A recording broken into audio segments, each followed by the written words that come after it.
Welcome back, everybody. We are live. Another edition of the Prop Stars. My buddy TJ. It's the 15th of January. I can't believe it.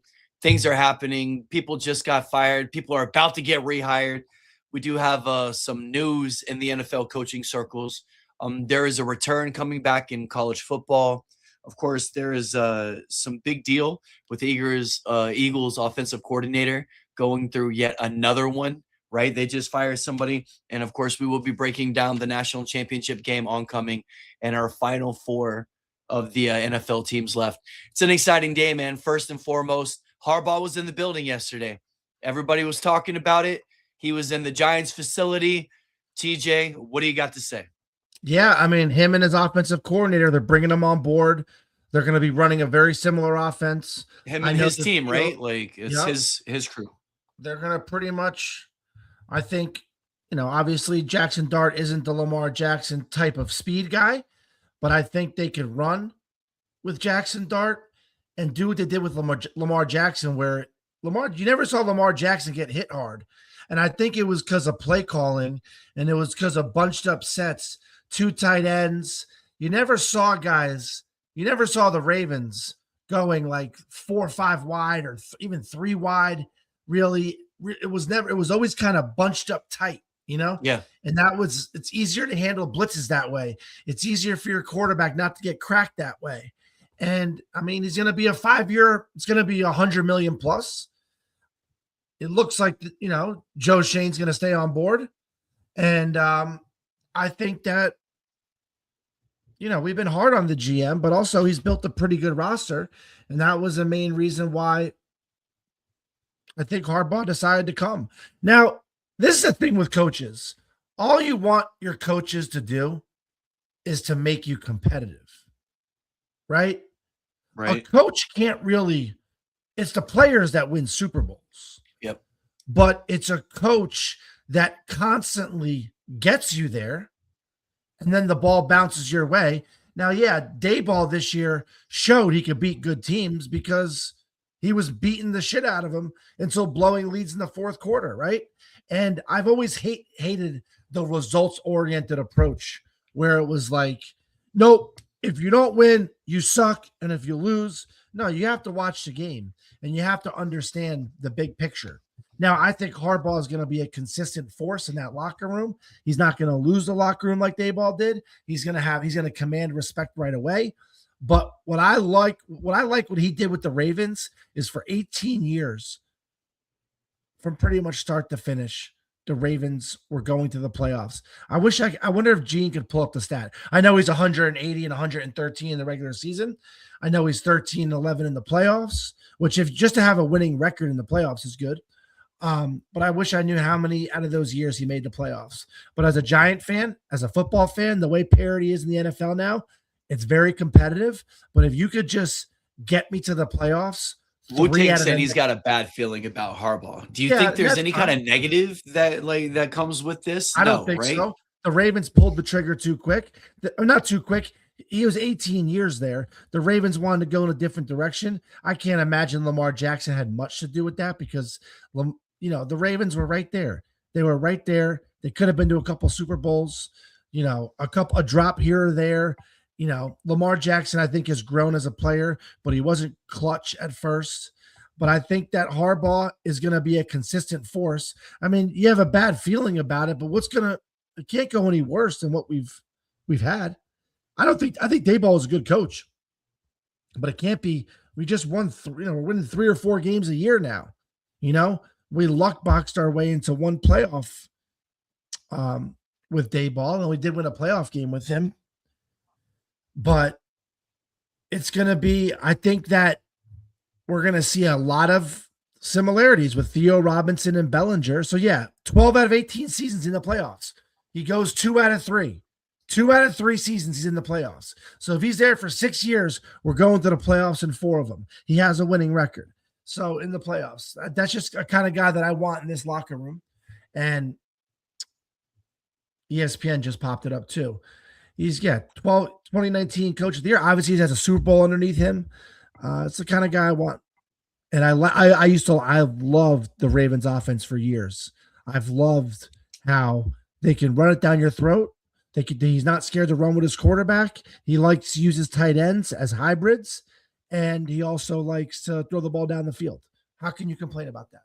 Yeah, and you're stepping into some really good weapons. A blossoming defense. You got a draft right here in front of you. You knock this draft out the park, Yep. and you're in the driver's seat in a division that is kind of meddling right now with the Eagles swirling and Cowboys have no defense. The Commanders are on the mend. Yeah, this is a very prime division. I thought it's a smart move for a coach. It's an illustrious franchise. You have history. It's a good family. Think it just makes a lot of sense in a lot of different places. I know people were talking about if the Ravens and Steelers would swap head coaches or whatever, but Yeah. obviously, I think this is a right choice. I think as a Cowboys fan, I don't want to see Harbaugh in my division. Yeah. That's for sure.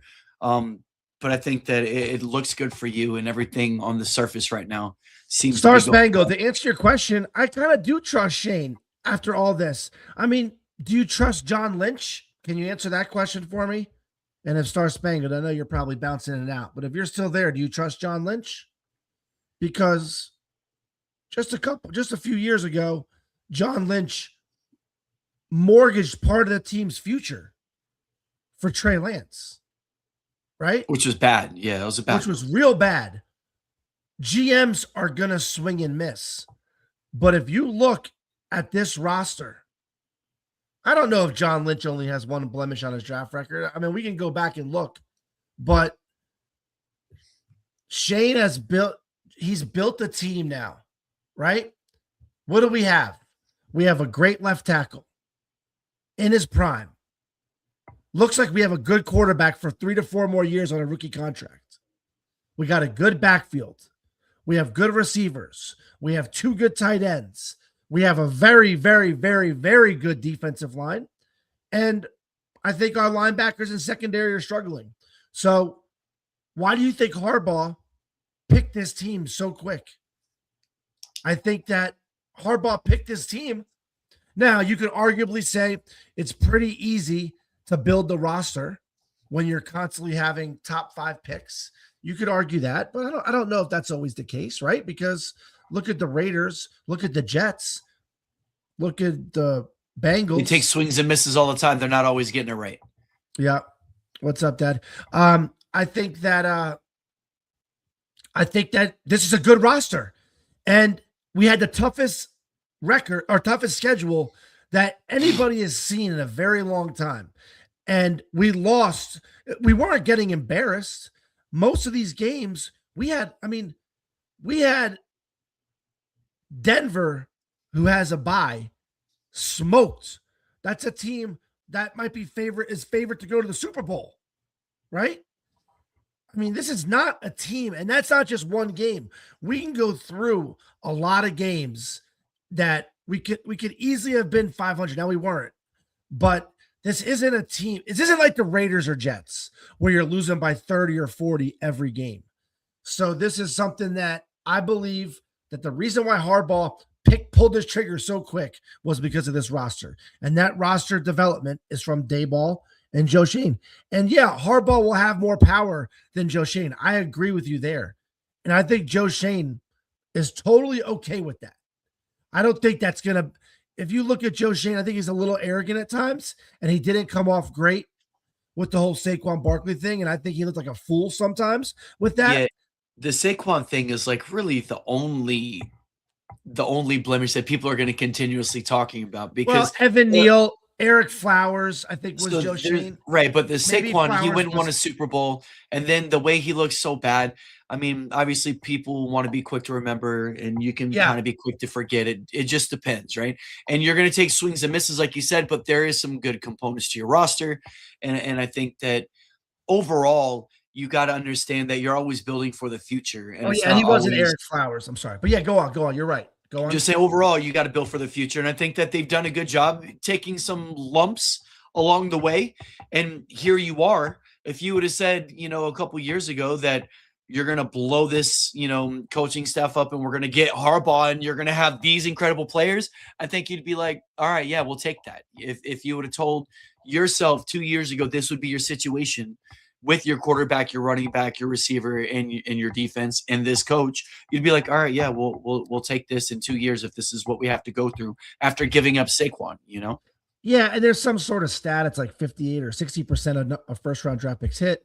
Obviously, Eric Flowers was way before that. I was kind of mixing up him and not Evan Neal, but whatever. But this is a good roster that's been built. He could have done better. The thing that really annoyed me about Saquon, the Saquon Barkley thing, is that you call him up and say you're not going to give the star of our franchise and one of the greatest running backs of all time money that he deserves, which is not significant. You were willing to pay Daniel Jones. I know it's a market thing, but you're willing to pay Daniel Jones, 35, 40 They just million didn't a want year. to be a la Ezekiel Elliott and paying him and then watching him like bust out. And instead he comes back and he's much better in his prime. The problem is with that, and like he would never have ran that way with the Giants offensive line and Giants offense. The problem I had was he told Saquon, hey, when you go out and get a deal, give us a call back. Give us a chance to match that. I couldn't believe you'd be that.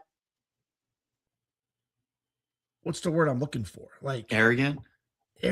Oblivious. Like what the, like you think after you're literally spitting on the dude's face when he gets a better offer, like, no, offer me that 2 to 3 million extra a year and bring me back, right? Don't disrespect me. And I think Saquon was going to make a decision because he felt like the Giants were a couple years away and we had no vision at core. I don't think he really believed in pompous, right? Yeah, that's a good word. So I think I just didn't like that aspect. I didn't mind you saying, hey, this is the trend with running backs.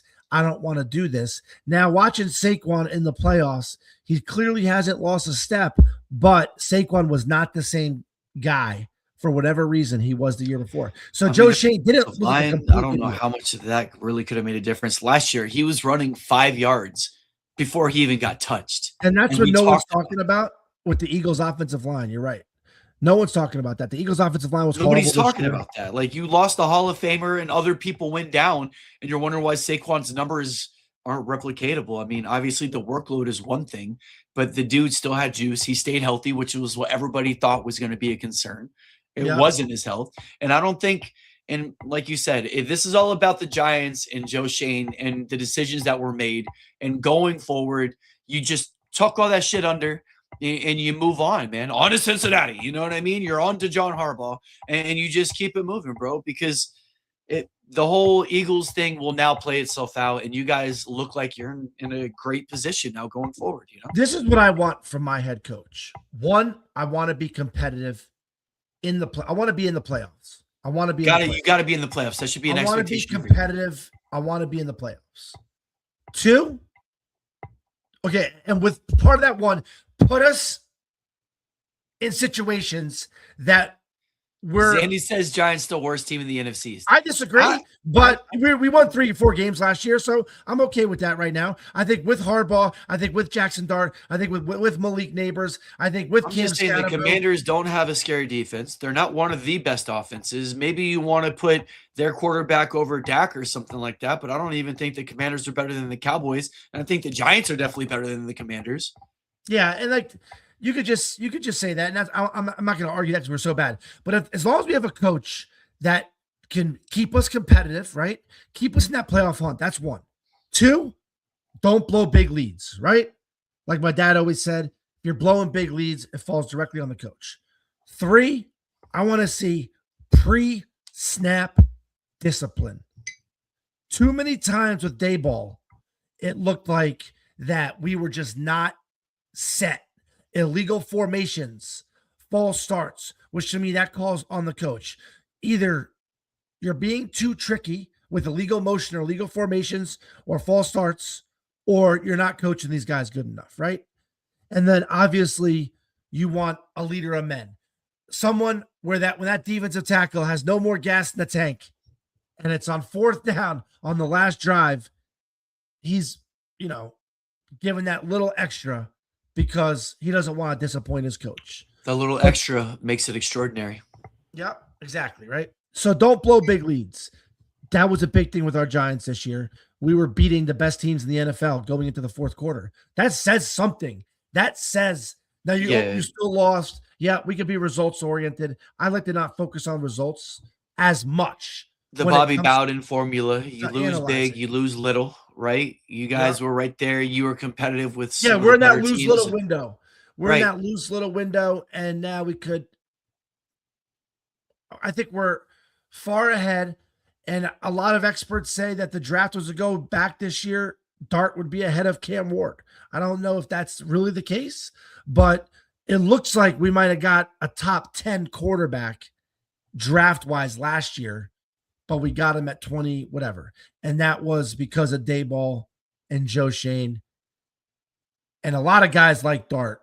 And from what I understand, Harbaugh met with the team, then met with Dart. So Dart, I think, pushed Harbaugh over the edge. I think Dart will listen to Harbaugh.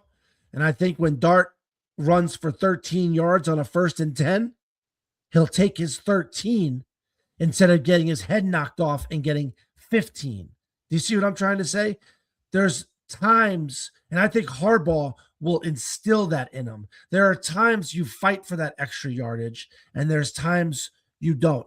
There's times you jump on a fumble or a loose ball and things like that, and there's times you don't, right? Nothing's more frustrating when you see a guy fighting for those extra yards when you already got the first down. You know what I'm trying to say? Like, Yeah, yeah, you have to think big picture.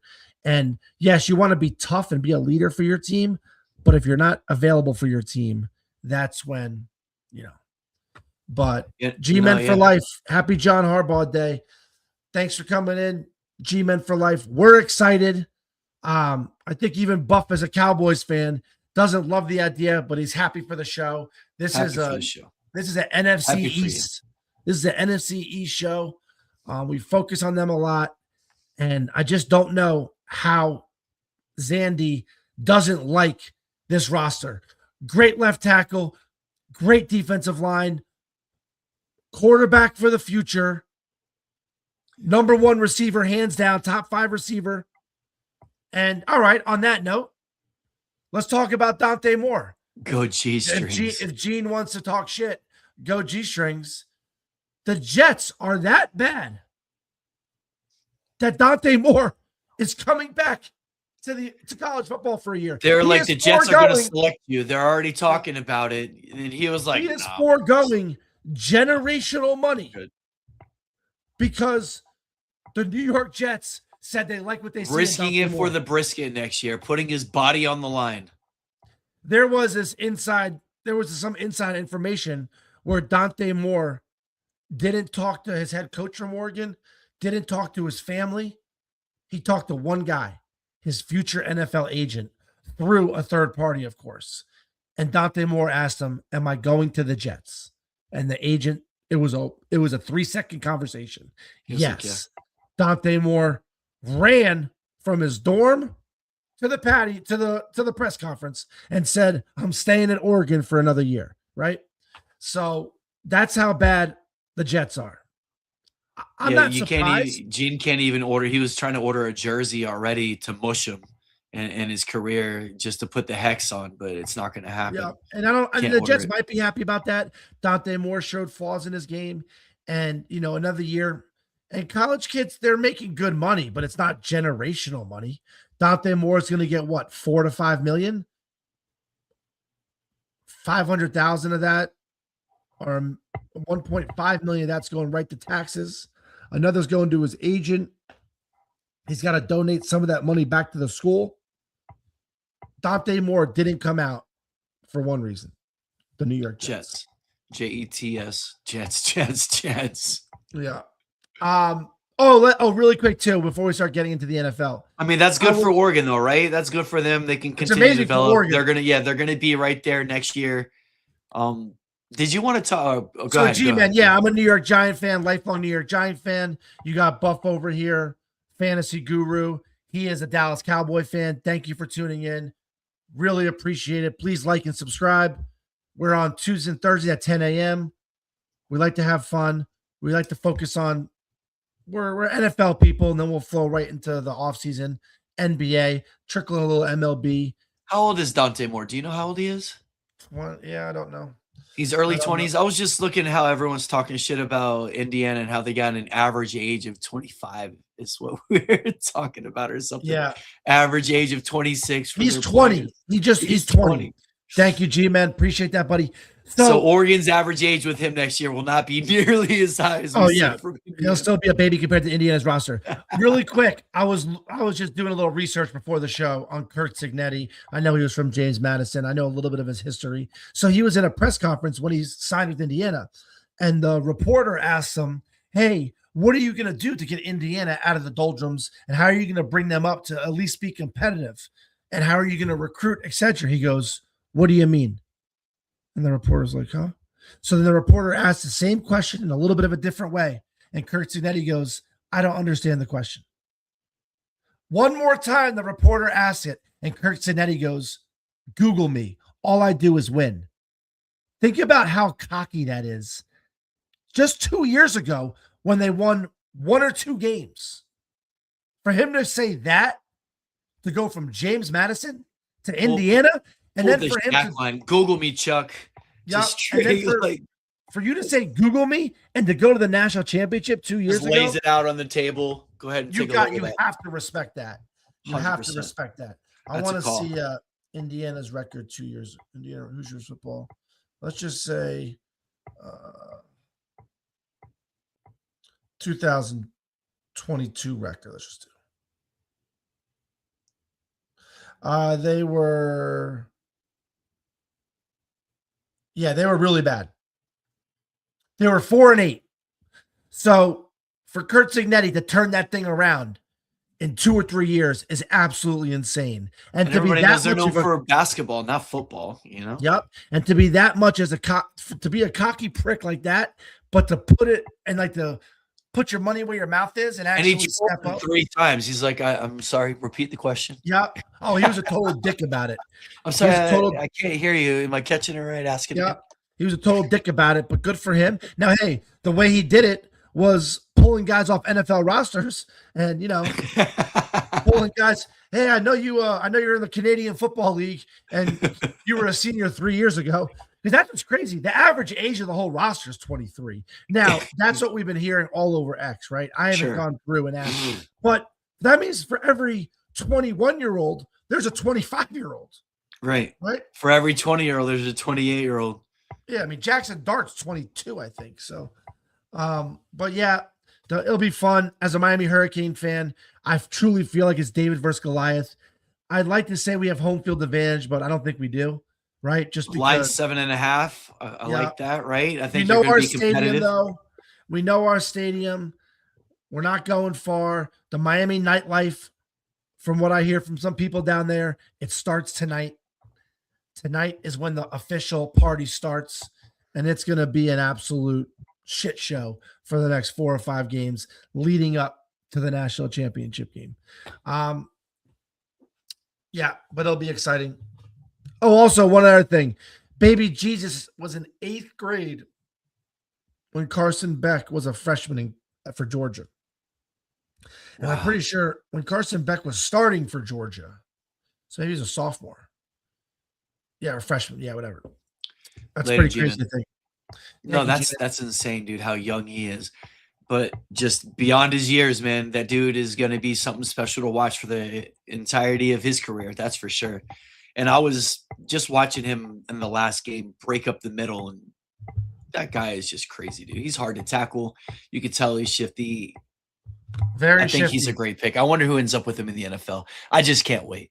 And I feel he's going to be so coveted when it comes to fantasy.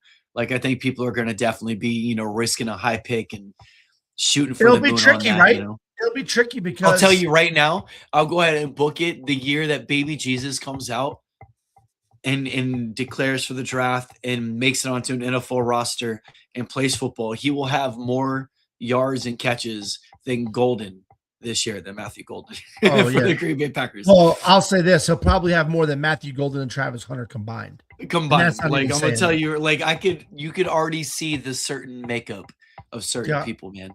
Now, I don't know how he's going to fit into the NFL, to be honest with you. I think that even if he's a Heisman candidate, he'll be like a top 15 pick, right? I don't think he'll be like that 1, 2, 3, 4, or 5 just because of his physique, his build. Now he could change over the years. You look at this guy without a shirt, like the guy is built like a brick shit house, even at his age. I'm gonna bet on his growth is what I'm a bet Yep. on. It has nothing to do with what I'm looking at right now and everything who he's gonna be at the end of your first season into your next year and yada yada. I think that he's somebody who you look at like the prospects that come in as receivers. I think the largest prospect that we've recently had was Marvin Harrison Jr., right? Yeah. And a lot of people were actually kind of down on him with his rookie year. His stats compared to his daddy's stats were almost identical through the first year. So let that grow and let that process and develop. And we'll sit there and take another prospect as he enters, and he'll probably come in to be a dog. The thing is and I see what you're saying there. Now, I'm pretty sure Marvin Harris had Peyton Manning right away. So, but I think that for Junior to have almost the same stats without Peyton Manning, you know? Yeah, I think that's crazy. I think that I'm trying to think of an NFL comparison for baby Jesus, and it's kind of hard for me to. I mean, I don't want to say Laviska Shenault, but he just kind of like runs tough, like you know how you heard. Yeah, but you gotta hope Laviska Shenault was supposed to be such a grinder early on. He just never developed, maybe because of system. I'm not saying he's that, but kind of got the look of a tough runner. Yeah, I'm trying to think. Like it's really hard to. Jalen Waddle. Yeah, I don't even think you could say Waddle because Waddle's more like Waddle isn't as good after the catch, I think, as Baby Jesus will be. At first when I watched him, I thought like a little bit of like a Zay Flowers, like Azakeem from back in the day. Zay's a bolt of lightning. He's so fast, dude. Yeah. The guy is just but I think Baby Jesus has that explosiveness too, where it might not be the top end speed, but his twitch is just zero. Yeah. But all right, either way, I say let's go right into breaking down the games. All right, here we go. In order, obviously. There's 4 games left. That's it. First game, Saturday, Bills Broncos. Yeah. The Bills are my pick to continue to roll through. And that means they're going to have to go through the number 1 seed in the AFC. Yep. And as you can see with the point spread, Vegas pretty much is picking the Bills as the better team, right? Yes. Broncos are at home, so they're getting a little bit of an edge in points. Yes. Broncos have had 2 weeks off, so they're getting a little edge there. But the line's at 46.5, or Gene has 45.5. The over-unders, 45 to 46. And I think that's probably pretty accurate. I feel like it's going to be around there. I don't think like it's disrespected either way. Yeah, I mean, if you're a Bills fan, this is supposed to be a defensively minded Broncos team, right? But the Bills, they're not one of these scary defenses. And we were talking about props living up to our name. The props that interest me, the Bills allowed on 14 carries to the 2 running backs last week, 100 yards to Etienne and to Tootin. And that was Trevor Lawrence even got off a little bit. I really like the rushing props of the Broncos players. I think that you definitely see RJ Harvey and Bo Nix probably both get over their rushing totals on it. I think they're going to be susceptible. I do think Josh Allen, they got him at like 212 yards and like 212 and a half. I think he goes over that, even though it's Surtain and whoever. Who's Surtain going to cover? Khalil Shakir? This is what we talk about every week. Like, it's like, is he going to be on the tight ends? Is he going to, and they're going to rotate him? Do they just put him on one side of the field? Do they continue to shadow him? Yeah, I could see them putting him on one side of the field. Right. But on a 3rd and 7, then we're going to be like, hey, take Shakir out, right? Or Kincaid, or whoever they think is going to be their 3rd down target right there, right? Yeah. But I don't think that you're going to be able to stop Josh Allen from throwing over 212 yards. And he had like 278 or something like that against the Jags last week. And that was a top defense. And Trevor Lawrence just lit up the Broncos too. You know what I mean? So it's not like, like the Broncos. Yes, I agree with you 100%. The Broncos, I think when they're hot on defense, their defense is great. Lockdown corner, really great edge rushers. It's just what they're showing that it should be. But I think the line is indicative of telling you that there's going to be some points. Yeah, I agree. RJ Harvey over 55.5 rushing yards. You like Bo Nix over 23.5. I was thinking, now it all depends on obviously tempo of the game. I was looking at reception yards, and I liked over 4 guys, all on the Broncos, right? So Cortland Sutton over 49.5. Right. Evan Low. Ingram over 21.5. Troy Franklin I really over like Troy 21.5. Franklin. Yep. And then RJ Harvey over 18.5. Because we have seen when Bo Nix needs to, he's not scared to throw to RJ Harvey, right? And it's crazy because I was doing the math. I'm like, just basic math. That barely equals 100 yards. It's like 110 yards. So you could do a 14 parlay, right? And Bo Nix's over on passing is barely over 200, just like Josh Allen's. But you could do a 14 parlay and get 12-1, which is better than 10-1. So you could do $50 to win 600. And let me just make sure my math is right there. And with the profit boost on Hard Rock, it's going to be 700. Over 49.5, Cortland Sutton. Over 21.5, Evan Ingram. Over 21.5, Troy Franklin. Over 18.5, RJ Harvey. Those are pretty much his top 4 targets next to Pat Bryant. You know what I'm trying to say? Right. Yeah, so 100%. That only equals 110 yards. Now, what if Bo Nix throws for 275? Right. Then I even like this even more, right? It's just kind of crazy. Sometimes SGPs, same game parlays, they dock you and they don't give you the right multiplier because a lot of the stats kind of rub together. You know what I'm trying to say? So like they don't, if you take a Bo Nix and over Cortland Sutton, over Bo Nix yards, over Bo Nix passing touchdowns, and then Denver to win the game, you're not getting 4-1 odds. They're giving you like minus 120s and 130s, and it's nothing crazy. Not that bad, but like you're probably only getting 4-1, so plus 400, where you should be getting plus 1,000 on a 14 parlay, right? So that was the first one that popped out at me. I didn't release any shorts last week because the weather in my lead pipe lock that I said on here, but I said I would release it and I didn't release it, was because the weather was so bad in Philly, right? Now, the first thing I thought of when I looked at this bet was, what is the weather going to be like? Maybe that's why these yards are so low, right? Right. The weather's going to be beautiful. The weather's going to be fine, yeah. Keep in mind, it's 4:30 here. So it's 2:30 there.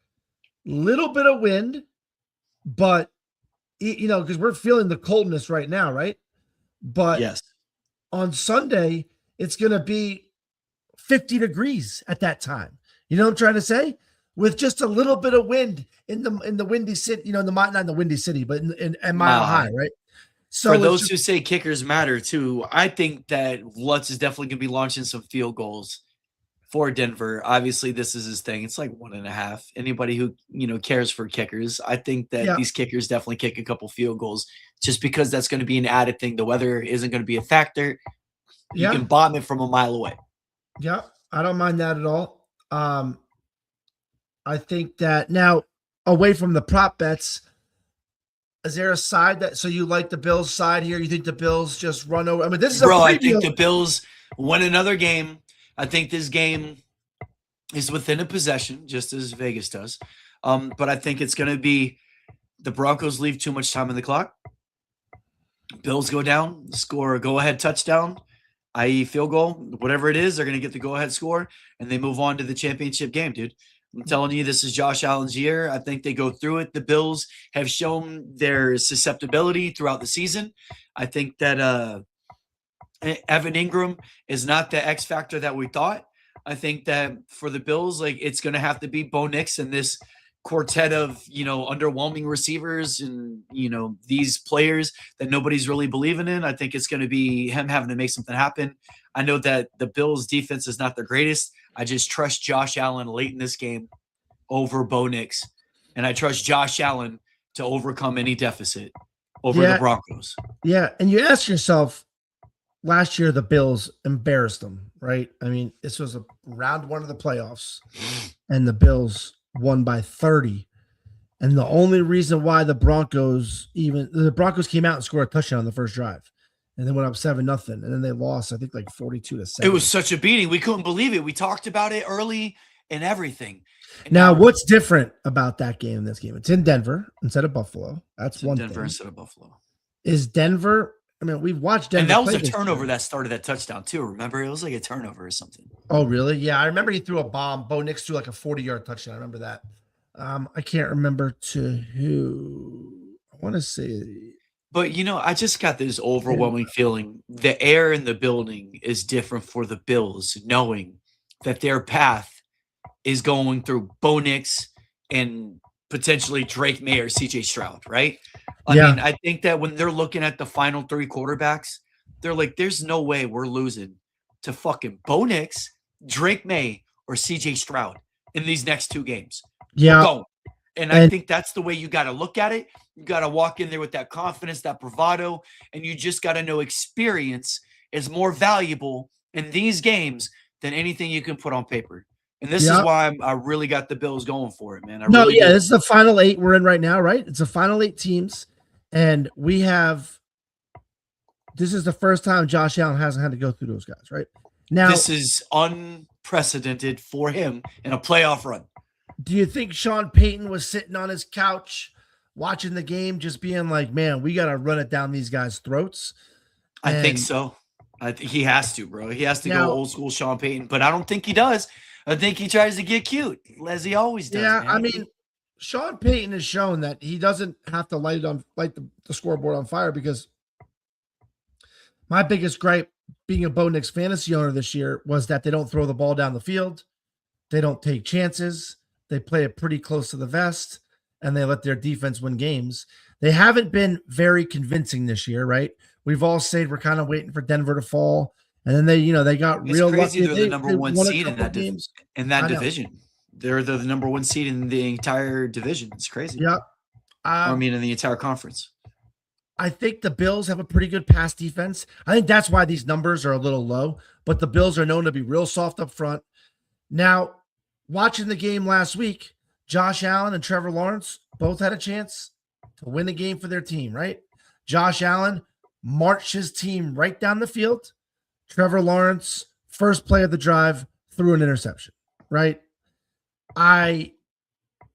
Is Bo Nix and Trevor Lawrence kind of the same? Where, I trust Josh Allen so much. I mean, I think you'd be real ballsy and real aggressive. I don't think Vegas is getting a lot of action on either side, right? Sure. I just thought maybe the Bills a little bit, even though the Broncos were -1 and now they're -1.5. So it has gone up a little bit. But in Josh Allen, we trust, right? In Josh Allen, we trust, dude. This is the year. And it's different. This is just one of those lightning in a bottle moments, dude. You play the field that's in front of you. Certain players are going to be there. You remember when the Celtics won a championship in the NBA, every player laid down right before them or whatever. You can't argue about who you have to play. You just have to go play your games. And it just lines up to be a potential situation that is very friendly for the Bills, man. Yeah. I'm still waiting, because I feel like the Broncos offense, with like a healthy mix of RJ Harvey running, Bo Nix running, and Bo Nix passing. All right, so I'm still waiting for that Broncos offense to kind of click. So let's do 2 what if scenarios. What happens if the Broncos come out and win by 20? What's the narrative? Convincing. They're up in the first half. They're up in the second half. They hold on. Josh Allen can't pull it off. They lose by 20 points. Bills couldn't stop the run, and the general manager of the Buffalo Bills has let them down by investing too much in the left tackle and in the running back and in tight ends, and not going to get Josh Allen a real weapon, right? Right. That's what's the narrative? So what's the narrative if the Bills go in and win by 10 in Denver, and then they go on into another NFC or AFC championship game? Yeah. It's like you said, right? Just Josh Allen. Josh Allen versus the field. You know what I mean? Josh Allen has 50 yards rushing. 20 of those are on tush pushes. Broncos, Bills, same story as last year, just a little closer because in Buffalo. But the Denver was kind of not like, I don't say they don't deserve to be a playoff team, but kind of like a fake number 1 seed, right? And and I don't think if the Broncos lose, it's a disaster this year for them. I still think they're dealing with that Russell Wilson situation a little bit, right? But the Broncos have done a good job. Like, I think if Cortland Sutton, Pat Bryant, Franklin, and Shakir. So out of the 4 best receivers on that field, 3 of them are on the Broncos, right? Yeah. I think that they've done a little bit of but on the other end of the spectrum, this general manager has gotten a Pro Bowler, maybe Hall of Famer left tackle. He's gotten him 2 to 3 really good tight ends that could block and pass and catch passes. That's their identity too, though. Yeah. And they have a great running back in James Cook, right? And James Cook is that guy. He is that special. I remember when he was in college, you're like, oh, he's not his brother. He's not his brother. He's better than his brother. He's better than his brother. He's better than his brother. And Dalvin Cook was amazing. But it worries me that Brandon Cooks was the second best receiver. He's got some low numbers too. Brandon Cooks, knowing that he's going to have one big catch, he goes over on all of his props. You know what I mean? If he goes down the field and does what Brandon Cooks Bills Pats, it's kind of lining up that way. That's what I see. Watching CJ Stroud play, that guy is not going to win a playoff game if he plays like that. Now, he moved the ball down the field, but just if you fumble 5 times and throw an interception or 2 versus Vrabel, you're losing by 30, buddy. Yeah, that's not going to happen. They just held Herbert to 3. You already know. Yeah, but before we break that down, we'll keep it in order. I'm sorry, Wu-Tang. G's very particular. I'm already getting a text right now about the Niners and Seahawks are next on the docket. Yeah. All right. Niners and Seahawks. Okay? Look at Gene right there. Boom. He had that. He was finger twitching on that button. His finger was literally shaking, quivering with anticipation. I honestly think that I already told you. You think it's the Seahawks, the Lions of 7. You think the Niners are just too banged up. I'm going to be the guy who's just going to take the Niners. I keep hearing everybody talk about how the Niners shouldn't be here, right? Or they should be here, but they're not going to make it past this. This was a good run. Pat yourselves on the back for getting by the Eagles. It's over. Go to bed. You don't even have to come out. Like, you could just go home. The game's done. It's by 7. I think that the Niners have an absolute fighting chance because it's a divisional opponent. I think that Sam Darnold is somebody who cannot be trusted in these moments. And until he proves it again, or until he proves it for the first time in a situation as grand, as big, the stage, this huge, the lights, this bright, I'm going to definitely take the likes of a Purdy, who's been there with McCaffrey and that coach, and them patch and work whatever they got to do to make it difficult to see some ghosts. I think it didn't matter who was going to go to Seattle for me. If it was the Rams or the Niners, I was fading the Seahawks in this position and ready to make an argument for either case. I do believe that the Seahawks defense is for real. And the narrative thing for me, if I'm going to look at this game, I think the reason why the Seahawks win, if they win, is because of their defense and not because of Sam Darnold. Yeah, I think that I'm liking the Niners too. Now, it's all about if Fred Warner. I like the line, number 1. I love the line. Giving them a touchdown on a divisional opponent against Shanahan. Yeah, I think that's free money. It's all about Fred Warner. It's all about he's practicing right now. He looks great. I've watched a lot of videos on X of him moving around, running around. It's all on Fred Warner. If Fred Warner comes back, this team has a chance. If Fred Warner doesn't come back, they have no chance. They need a leader on that defense to come up and stop those 3rd and 17 draws that they couldn't do in the final week of the year. And I feel like they need that voice of experience too, though, right? A Fred Warner coming back just kind of gets everything in a different vibe, development, everything. Yeah, and I mean, there's people like I've heard a lot of defensive experts talk about Fred Warner as one of the greatest linebackers of all time, right? And we talked about this on the last show. Shanahan's never gone to the playoffs and not at least gone to the NFC Championship game. Game. Now, I have seen The problem is I've seen a lot of Niners Seahawks games where not only Brock Purdy was locked up, but the Niners couldn't move the ball. And those cute little plays to C-Mac, you know what I mean? Yeah, The motion this you're way, right. the Yeah. pitch right to C-Mac. I love how the Niners struggled the against fuck them up the to the back. last game, almost like they didn't want to divulge too much in case this Yeah, matchup were to I happen. was joking about that too, but that was everything because this team is You so never think beat up. it's like how people always say, "Oh, they didn't let out the playbook." No, they were trying. Oh, they were fighting for the bye for the most injured. This is the most injury-riddled team we've seen in a decade in the history of sports. Yeah, Star Spangled. I agree on both of those sentiments. I hate the Niners, and Me Fred too. Warner is just an absolute monster. He can literally, I think, change over-unders on prop bets for running backs with him just in and out. And does he come back the guy? I have a feeling he's coming in. We just won't know how good until the end of the first quarter, right? Some of the prop bets I looked at, the one I like the best is over 1.5 Brock Purdy passing touchdowns. I just think they're not going to be able to run the ball with C-Mac. I know Kittle's out, but Purdy, I think they're going to be playing from behind. And I think Purdy is going to throw the ball 35, 40 times. And I think Purdy throws over 1.5 touchdowns plus 130. So you could just put $100 on that and you actually get back 130. I think that's nice. It lines up with what I like. I actually really like Jawan Jennings in this spot because of the injuries you were just talking about. I think there's a serious rapport. I think that he's good enough to wiggle and make some catches. His catches are low, but I really like his receiving. It's only 41.5. His anytime touchdown, I think he gets in the end zone. It's plus 220. I think you can do a little Who was action. that? Wait, say it again. Jawan Jennings. Yeah. Yeah. 41.5 receiving. I'm all about that. They're going to be, I think they are going to be down.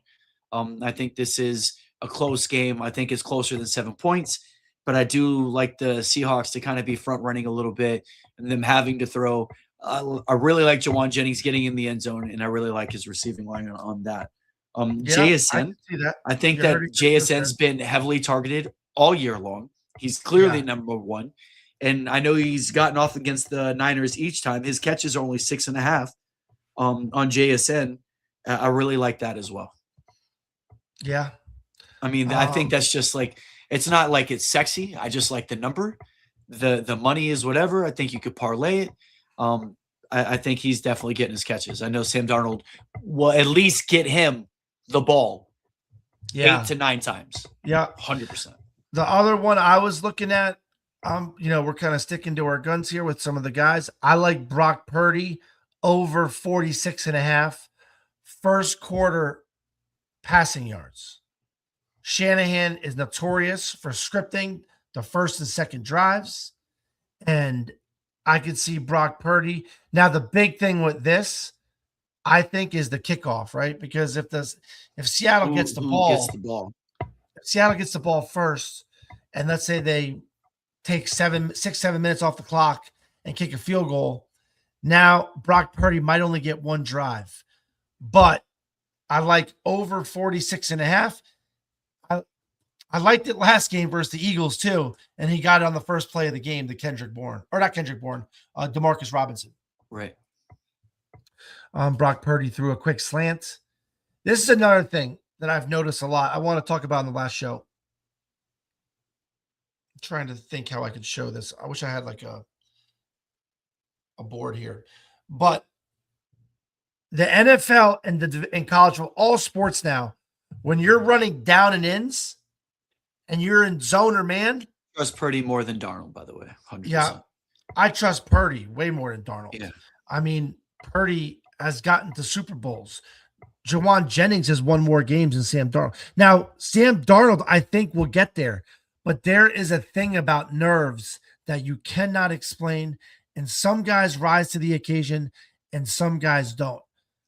I took a lot of pride. Too much too, because I want you to say what you're saying, but I also feel like Sam Darnold, I feel like he's one of those guys, once he gets there, he'll continue to get better, but he's never been here. So after he gets here, I think he'll be better next time. He's in He's his own just never head. been here against the Niners. Yep. And I think it's just like with Trevor Lawrence. I think it's really, really, really, really on the coach to get him plays where he doesn't have to sit in the pocket and go through like his second and third reads, right? Make it easy for him. He could deliver the ball. He can make every throw on the football field, and he's an amazing athlete. He's got all the weapons. But get him where he doesn't have to go to a second and third read. But anyways, so these DBs nowadays, when you run a down and in or a quick slant, these defensive backs are not trying to cover you and stick with you stride for stride. They are trying to undercut the play, right? So a guy runs at this, the DB, guy runs down in. This DB is cutting so hard and trying to make the quarterback make a perfect throw. It's crazy to watch.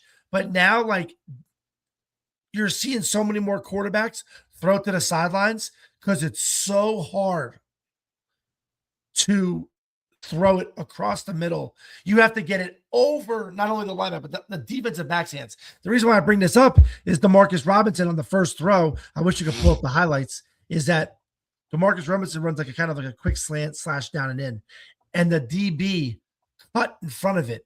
And it's almost like DeMarcus Robinson and Shanahan and Brock Purdy knew he was going to do this. So instead of throwing it a quick, right in the chest, DeMarcus Robinson kind of changed his pattern a little bit.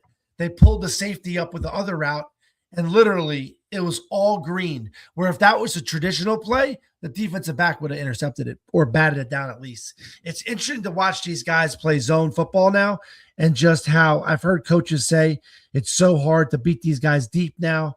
They all just run, a pretty much base man cover 3, cover 2, but it's real, those are 3 different plays, obviously, but it's just these safeties have such discipline, and the cornerbacks are dropping back, and you're pretty much having to throw, if it's not off a play action, you just got to throw like the 12-yard stops to the outside, which are real hard to throw, or, blah, blah, blah. But anyways, let's get to the next game. All right, we're moving on to Sunday. Sunday at 3:00, the day game. We got the Texans at the Patriots. Yep. Now, this is a very tricky game. It's the low line. It's 40.5. Over under is the lowest, of the week. Right. We saw the Patriots shut down the Chargers. They did enough to get by. And like you said, Drake May threw for like 278, and he didn't even need to. And on lines like this, the Drake May passing line is only 220, and it's against the Texans. I like that. I really like the if you look at the anytimes on this game, everyone's plus money on these anytimes. It's crazy to sit there and look at. So I'm loving any kind of anytime action that you like or trust, whether it be Ramondre, Woody Marks. I can see Travion, Diggs, whatever. I mean, you could pick them. They're all plus money. You just got to sit there and figure out what game script that you want to tie your bet to and check it out. I do think that the Patriots handle business. I think that the Texans struggle for offense. And I don't know if they really do score more than 2 touchdowns. I could kind of see them only scoring 14 points. And their defense did all the scoring last game against the Steelers. It was not their offense. I think that Woody Marks ran the ball well against the Steelers, but we also saw the Steelers were a little bit susceptible to the run. I did not expect the Steelers to get gashed like that, but they did. Yeah. I don't know if that really happens with New England. New England has this sheer defensive line. I think that the Foxborough is very much a thing. And I think that the Patriots, not only do they cover, I think they kind of 3.5. I think that's no problem. I think they win easily by touchdown more. Yeah. I've been real hard on CJ Stroud, but this is one of my favorite plays of the day. Over 209.5 passing yards for Stroud. Another quarterback that I think is going to be playing from behind a little bit. I mean, they had 2 defensive touchdowns. Hold on. Yeah, the Texans had 2 defensive touchdowns last game versus the Steelers. And CJ Stroud still threw for 250 when he was bobbling snaps, fumbling the ball. Just shaking, you said. He was shaking. He didn't look good. And he still threw for 250. I don't know how healthy Nico is. That was all Christian Kirk, too. Christian Kirk was balling, dude. Christian Kirk looked great.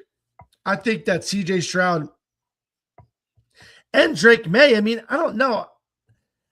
I just think that I think both their lines are low on yardage. That's for sure.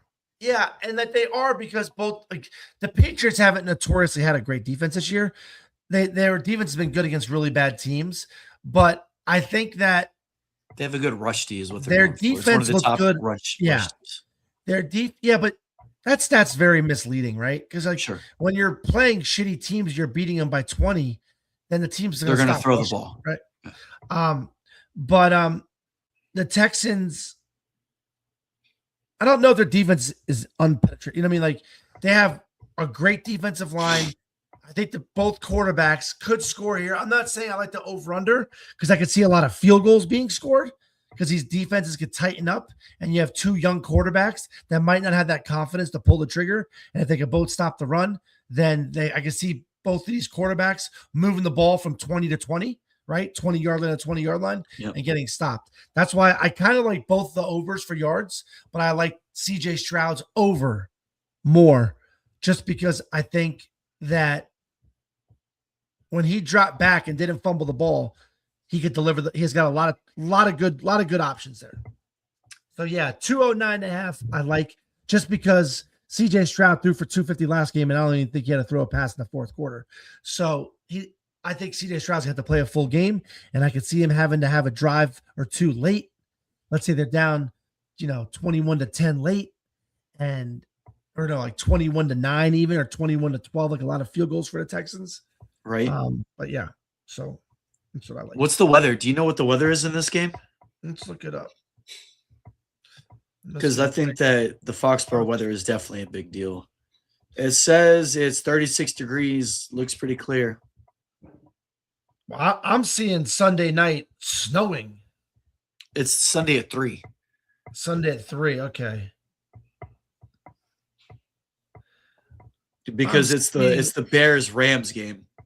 Yeah, you're right. So yeah, I'm seeing 27 low, 35 high, 75% chance of rain or snow. But what are you looking at? I'm looking at, but yeah, 3. I don't know how they get 75%, but everywhere is 20%. Yeah, I don't know. Yeah, I don't know. Maybe they got weather mods planned that we don't know about. But 36 degrees. It's going to be cold. Obviously, you're talking about a dome team. They went into Pittsburgh. They played well. CJ Stroud, obviously, he can spin a ball like you say. I think it's definitely a defensive game. The over is just it's so crazy. I feel like you think it could be a lot of field goals right there, back and forth. I think both teams. I do kind of like the under, but every time I like an under, bro, it'll be 56. You know what I mean? I know it's so annoying. I don't ever hard like to take under. It's. I mean, look at the Packers Bears. I like unders in NBA. I don't like the unders in NFL. Yeah, okay, like that's just bottom line. Look at the Packers Bears game. They scored 31 points in the fourth quarter. That game was going under. And once a team gets into prevents, you hate it, right? You know that scores are coming. Yeah. I just wanted to see the weather in that game. Yeah. So who do you like? Who do you like winning the game? Yeah. I don't really know. As a point spread goes, I feel like taking the Texans at plus 3.5 might be the safe play, but to win the game outright, I don't know. I'm just not really a believer in the Patriots yet. But the Texans just, I can't even tell you. I mean, it's the hottest team in the NFL. They got 10 straight wins. But if you had to take playing the second hottest team in the NFL who won 10 out of 11, right? Yeah. If I had to pick, I guess I'm going to take it. I'm taking the Texans, All right. Take the Texans. I'm taking the Patriots. I got it lined up for the Bills, Drake May versus Josh Allen. For the rubber match, they split their first 2 meetings. That's what Wu-Tang like too. Wu-Tang like that. Yep. I think that is definitely the call right there. All right. Anything else about that game? No, last one. Rams versus Bears. There's some interesting weather situations here too. So Rams are favored, right? Going into Chicago? Yeah, Rams are favorite. Matt Stafford's never played in a game this cold. This will be the coldest game he's ever played. His back's gonna be tight, right? Like it's cold. Yeah. Your bones hurt in this kind of cold.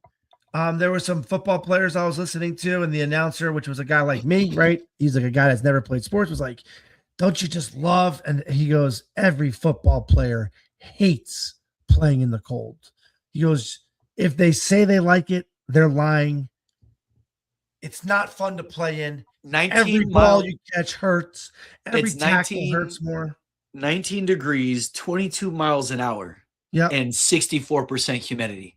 This is why I love winter football in outdoor stadiums. It's Yeah. an advantage that Minnesota does not take advantage of, Yeah. and other teams in the North should do it. And everyone's like, oh, we want a dome so we can host Super Bowls.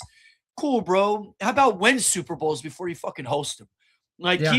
keep the elements. Football, it's always like the coolest feeling every year whenever you first turn on the TV and you see the first snow blanketed game and you Yeah. see the players and it looks just like Madden and they're breathing. You can see the steam and just everything and the way that the lines are melted. Like, this is going to be such a pure football game. I think that the Rams and the Bears have a barn burner. I agree that the Rams should be favored, but I think I like the Bears on the line when you're talking about the spread. I think that the Bears give them a run for money. I mean, I think the Bears are ready, right? And they're home. I really do think that Caleb Williams passing line 221, he goes over. Yeah. I don't know if it's until the fourth quarter, but I think that Puka definitely he's got 7.5. I was just starting to look at these, right? I mean, I think he gets his catches. I think Stafford lights him up. Devontae Adams has like the lowest payout for an anytime touchdown. They're definitely thinking Devontae's getting in this end zone. I mean, the Bears defense has not been unbelievable, but they're the top turnover defense in the league. You think the Bears get a couple turnovers? Yeah, I don't know about that as much. I don't really. I think they get a turnover or two. Yeah, maybe the Bears defense has been so bad this year, but but they're just a turnover D. I mean, it's just about, the two plays I like as far as player props. I love DJ Moore over 29.5 receiving yards. I think that's low. I think DJ Moore is like a quick twitch kind of receiver, and I think the ball be coming out of his hand kind of quick. I think that, obviously Caleb Williams has fell in love with Loveland, right? I think he had 15 or 16 targets. It's only like 4.5 catches or something too. It's crazy. Yeah. Loveland had a huge game last game. I think DJ Moore easily gets over 29.5 receiving yards. I also like over Parkinson 19.5 yards, both at like minus 110 or minus 115. Now Higbee is back, right? Yes. So Higbee's playing, but Parkinson is a guy. Higbee's line's only 24.5 too. It's like a little higher than Higbee's. Both of those, or I can see a little more a tight end friendly, right?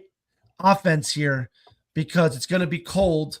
Is Stafford going to be wanting to sit in the pocket and throwing around to Devontae and Puka all day, or is he going to want to do some dipping, some drag routes to Parkinson and Higbee? Don't you think? I think the rushing lines are a little bit low. We're looking at 20 miles an hour and win, and everybody's rushing lines. Kyron's at 61.5, Swift's at 55.5, Corum 46.5.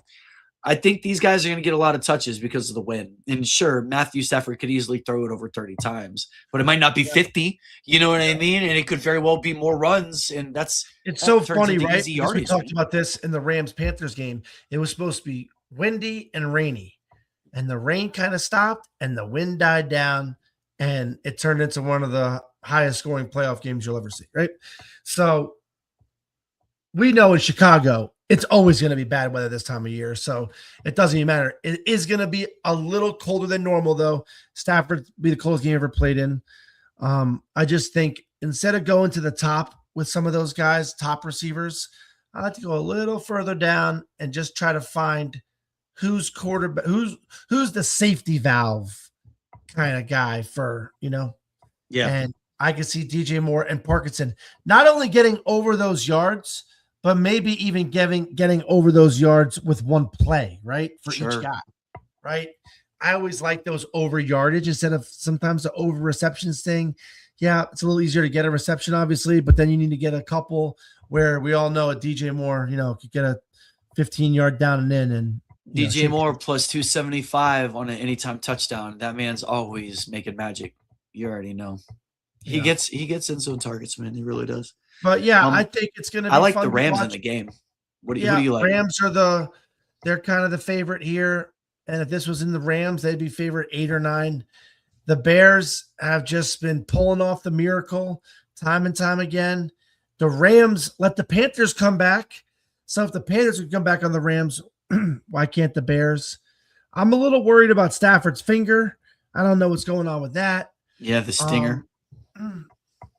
But Vegas doesn't look like, or the bettors also, they don't look like they respect home field advantage as much as maybe they used to, which I think that's kind of been the trend lately. Home field has not been as powerful. Well, the Rams, I mean, they got a good trench, right? Obviously, they could stop the run, and they got a good offense in a running game. They travel well, I think that's why probably they're right where they are with the line. They're definitely the prohibitive favorite with this offense, right? With this offense, you can see why. I could see. We'll release all these player props too. I'm gonna put a nice YouTube short up, maybe Buffalo too. We'll fire it away like Saturday at noon, so it's fresh in your minds, and you could just pound away on these bets. Yeah, I said that home field advantage doesn't have as much power as it used to. I think it actually does. I just don't think that the home teams are as good as they used to be, right? Like back in the day when Dallas was at home with Aikman and all those guys, you just kind of knew that was 30 years ago, but you just kind of knew what was going to happen. Now there's so much more parity in the NFL, right? Every team is actually trying to win. So like just because you're the home team doesn't mean you're the better team. I think that's what matters more. But I think Bears fans are still waiting for Caleb Williams to play a complete game. You know what I mean? Like, can you not just wait to the fourth quarter and do the heroics? It's been fun, but I think that Bears fans, and Caleb himself would probably say it. I don't know him, but I'm assuming that he would say he wants to be a little more consistent, right? You know how we always watch our buddies, shout out to Tyson and Jeff over there in the Uninformed Fan. Tyson was just glowing with Caleb Williams. That's my quarterback. I'm all in. Sign me up. He's the leader of men. I've never seen anybody. And good. And I'm happy for that. And I hope that he continues to be this dude that's stepping in. I told you, he made one of the most incredible plays that I've ever seen, falling on his ass, tucking that ball in on the left line, right over two defenders, in front of two defenders. That was unbelievable. Like, the guy has done things that we don't see often. And Tyson will admit when they first started their podcast, he was so adamant because Caleb Williams was a senior in college. And he literally said, I don't want him. I don't know why everyone's anointing him the king. How dare he ask for ownership percentage? And I'm not like, Tyson would agree with me. I know he was saying it. And, Caleb Williams, it didn't happen immediately, but he's won over the Bear fans. Let's be real. The Bears are free rolling, and there is absolutely no pressure on the Bears. As long as they don't get utterly embarrassed, it's okay. So let's go full circle on this. We've been tying Caleb Williams to his counterpart, Jaden Daniels. Yeah. Jaden Daniels last year was actually in the championship game against the Eagles. Yep. Now this year, you have the Bears in a divisional with a shot to go to the championship game. Yep. And tit for tat, there it goes. He's matched him already, right? And Drake May, right? And Drake May. So you have Caleb and Williams. Bo Nix, like one of these guys going in. Very true. Yeah. Those are all four. So those are four quarterbacks that have been drafted in the same round, in the top 10, right? And we talked about how the pedigree that year was very good at quarterback. I don't know. And they're obviously showing why. If you're the Jets, you go out and you grab more from the Oregon Ducks, but you can't because he's not coming out of the draft because you suck, Jets. But yeah, I just wanted to tie that little caveat in because I think that Caleb Williams, it's his time to shine. You get a home game. Drake May's got a home game. Bo Nix got a home game. And who? Yeah. Caleb Williams got a home game. It's crazy. That's crazy, right? All three of these dudes hosting the divisional round. I'm super hitting on a quarterback. Hitting on a quarterback is very important. I'm not saying Penix can't be the guy, but you just have that feeling if the Falcons had a quarterback. Bro, nobody's even fucking coaching him. He's like, he's like, I'm just reading my own book on how to coach yourself here. Yeah. Nobody's giving me any lessons. I just don't understand how that happens. And if I'm hearing that, where there is smoke, there is fire, and I want nothing to do with the future of that. Maybe give me some London and Pitts in involvement, but when it comes to drafting a quarterback, I got a feeling Penix is going to be in the bubble where there's other dudes like Stafford. Well, Mike McDaniels was in Atlanta yesterday interviewing for that job, and he's the ultimate quarterback whisperer, right? All he wants to do is talk to the quarterback. And he's all right, let me see you throw a ball. Okay, that's better than Tua. I'm taking it, right? I mean, that's all it takes. And I think Penix is a cerebral guy, and I think that he could I think with McDaniels' tutelage, I thought McDaniels would be the most coveted offensive coordinator out there, but it looks like he still wants to be a head coach. So if I'm the Falcons, I would hire him. I don't love some of his sideline antics, but give him that roster and then give him a quarterback that could throw it over 20 yards. Sign me up. I think he's got the kind of profile and swag for Atlanta. You know what I mean? It's Yeah, kind of like it'd be a good fit. Miami. You got to be a little bit plugged into the urban culture. You got to Yep. be a little bit plugged into what's going on with your city. Atlanta, obviously, amazing city. The dining, the nightlife. They're known for incredible music. They got all kinds of famous musicians and rappers, and it's an incredible scene, dude. I think it'd be great for Yeah. him. And let's be real, it wasn't that long ago that the Falcons were kind of the class of that division, and it's been meddling since, and that division is wide open. If you get a Mike McDaniels in that offense, McDaniels could be right there with the Panthers and the likes of the Bucks fighting next year to take that down, man. Yeah. No doubt. Agreed. A-Town and All right. down. You ready to wrap it up? Yeah, man, that was a great show. You got anything else to say? Jonathan Kuminga demanded a trade from the Warriors just in, whatever that means. I did see the Knicks lost to the lowly Sacramento Kings last night. Yeah. We They already were talked down about the 20. Natty a little bit, but Miami, Indiana. Indiana's now an 8.5-point favorite. You got the grown men. It's going up, right? We called it was going to Yeah. be 10. It came out Yeah. at 7 and We a half. have a lot of Miami grown kids on that team. Miami's rocking right now. A lot of pride. You have a bunch of young kids that never thought they'd be there yet. They're on the national stage and they are carrying the alumni. Literally, this is it for Miami. No one ever thought they'd get to the promised land this quick. I give a lot of credit to Cristobal. I question some of his on-field coaching, but you know what? There's bigger things than just play calling, and God forbid you blow a game or two. I think you can grow from that instead of just being fired. And so they hung on to Cristobal, and Cristobal has built a monster over there. Go Canes! I'm excited. I hoping on hate Tuesday. Eugene. I'm rooting for Miami for the mush. Yeah, This was our last show, just to let everybody know. That was it. Yeah. You're gonna see we're us. moving on to our own network. But all right, guys, have a great night. Thanks again. Go Canes, man. Let's go.